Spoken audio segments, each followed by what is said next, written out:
So for this episode of Jackknife Chicken Truck, I decided I was going to keep all three pieces that I recorded this weekend. So here they are, in chronological order. Hello, and another mobile edition of Jackknife Chicken Truck. Not gonna lie, I kind of like doing them in the car. I don't know, I think because I have to focus on driving and talking, I feel like it makes a better podcast. This time I actually do have my microphone plugged in, instead of doing it without a microphone. Make sure it's plugged in. A lot less noise off of the phone, hopefully. But I'm driving out Litch Road to go flying. It is October 13th, 2018 at 1:30 p.m.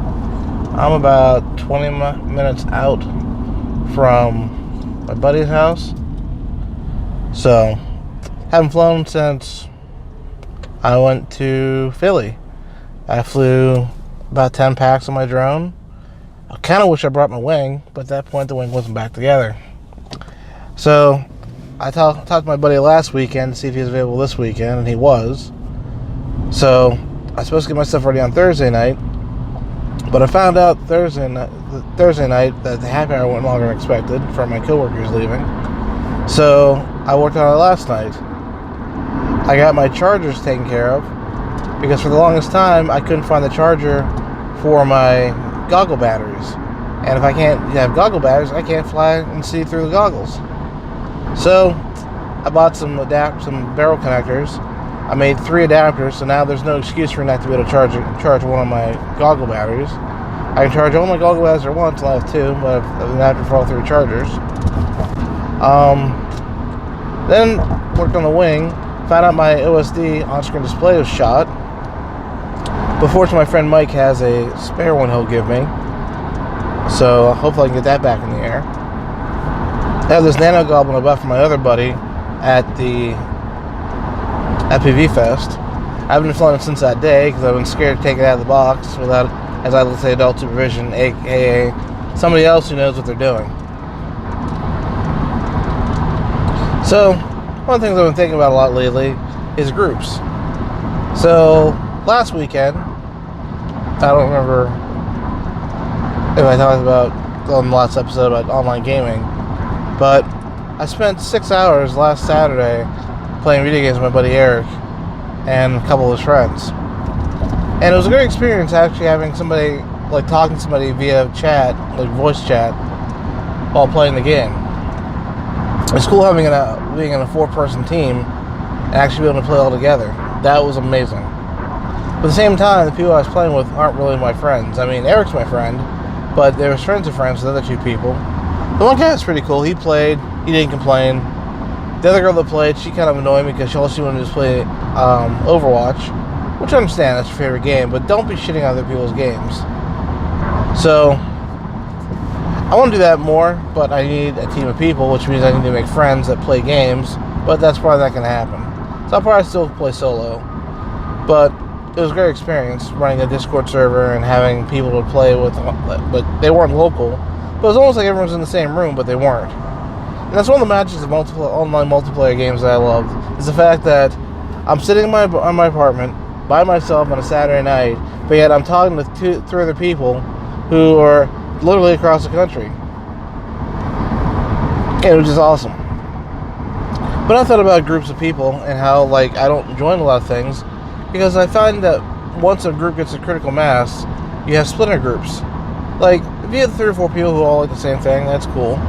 But the second you get, like, I don't know, say the magic number is 50 people, or even like 20 people or 10 people, people start disagreeing. People start having, like, I don't know, sides. Let's say I'm passing them behind this truck right now. I like milk.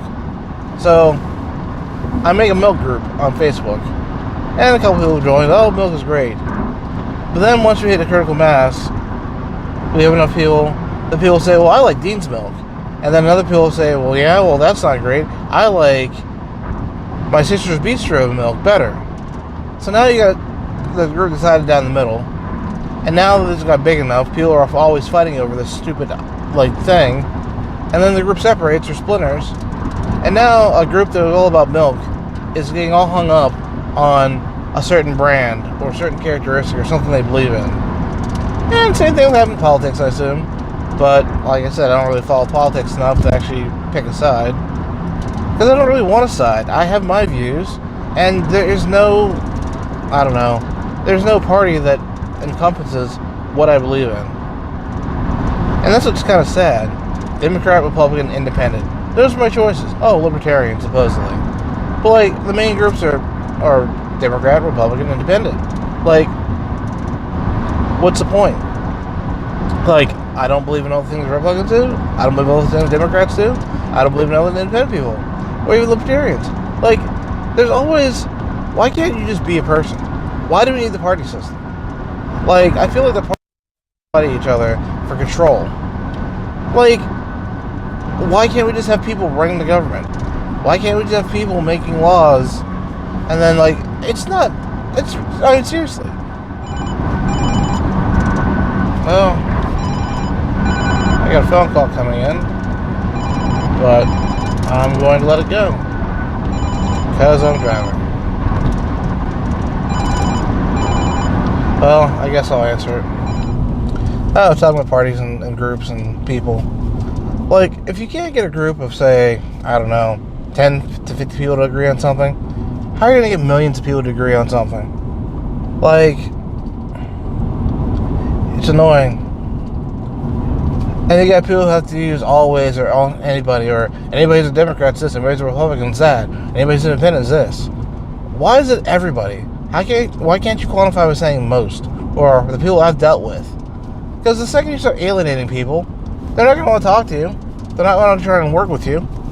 You're just pissing people off. And then some people just are out to piss people off. It's like, okay, so you act like you're all big and bad and you have nothing that can bother you. You do. There's that one thing that will bother you. But what do I know?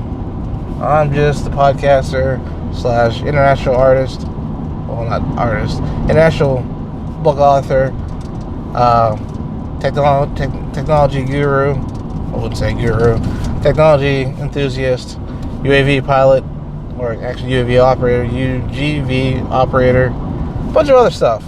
But you know, my special set of skills doesn't matter much. And I feel like I'm rambling way too much. So we're going to cut it here and maybe make another segment later on when I'm driving back. Later, folks. And welcome to another episode of Mobile Jackknife Chicken Truck.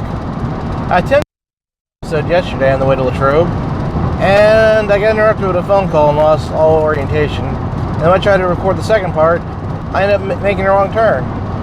So I'm going to attempt again today to record an episode of Jackknife Chicken Truck. It is October 14th, 2018 at 12:20 p.m. I'm currently driving out to Latrobe. I was out there yesterday to fly. I literally spent all day at my friend's workbench trying to fix the problem with my on-screen display for my wing. Then at the last minute I said, screw it, I'll fly my other wing. And yeah, I crashed into a tree. It took us about an hour and a half to get it out. My buddy had to get his backhoe and basically prop a ladder against the backhoe to climb the tree to retrieve the airplane. I ripped one of the ailerons, but that's been glued back together and fixed. So I'm going to attempt to fly again today. My buddy Ernie's also showing up today, hopefully. And we're working on my buddy's wing, which is a Parrot Disco, which apparently was a horrible product. But people managed to figure a way to mod it so that you could actually add a cellular modem to it and get unlimited range. Unfortunately, we ripped off one of the ports and broke it. And these things are $500 used and like $800 new to get the flight controller system for it. So after doing some research last night, my buddy found out that we could probably do some solder not jumpers. We could do some soldering and jumper and create a new port for the cellular modem. So that's good news. I did not have such good luck with my OSD. After doing some additional testing, after getting it out of the tree, I realized that the flight controller, the on-screen display I have, has an issue that needs a new bootloader. And since I can't talk to the bootloader, I need to flash one manually. which means I need to make 4 small solder points. I just saw a guy in I think the camera picked that up. Dude in a skeleton outfit was walking by and saw some roadkill and stopped. But anyway, for the audio listeners to know why I paused. So anyway, I gotta do some 4 surgical pin add-ons and try to flash it. Fortunately, I have the broken OSD, and I'm going to do it on that one first to see if I can make it work. Because currently the OSD I have now will show me the voltage for the flight controller and for the wing and for the VTX. Which, worst case scenario, I can live with that for now until I buy another one and get myself in the air today. So there's that. I'm debating back and forth if I should actually add yesterday's failures of Jackknife Chicken Truck to the end of this one, which make it actually the longest episode ever, considering these episodes were 5 to 7 minutes, and sometimes 10 minutes. This actually might be like a 15 or 20 minute episode. I'll make that decision whenever I go to edit this on Tuesday night. Fun fact, my workflow usually is wait till Tuesday night around 9 o'clock and start doing the edits I need for Stream of Conscious podcast, and then record a Jackknife Chicken Truck, encode, and upload. But now I decided I'm not going to upload, well, I said this probably last episode maybe, I'm no longer uploading video to Amazon anymore, because I was using 12.5 gig of storage. I mean, it was like $7 or $8 a month. I'm pretty sure that will lower my bandwidth cost, and I don't see a lot of people. Well, I don't get, other than Dave, I don't get any interaction with my podcast anymore. So it's kind of a waste to put a video stream up, and if only nobody's. I mean, supposedly it's being downloaded, but I don't know. Point of the matter is, I'm no longer doing that, so that's going to save me some time, because technically, unless I got to do some editing, I don't have to re-encode for size. I can just basically get a flash, get a version, upload it, and then get rid of it. But looking back, I have probably like 90 episodes, including a raw video of the podcast, which I need to figure out what to do with. There's an Amazon cold storage I could probably invest in, but the question is, will I really go back and edit this video? I mean, the finished product is good enough, so only time will tell. My goal today is getting to the air for at least more time than on the bench with my own stuff. My buddy also found a piece of software that will allow him to take any drone or anything that uses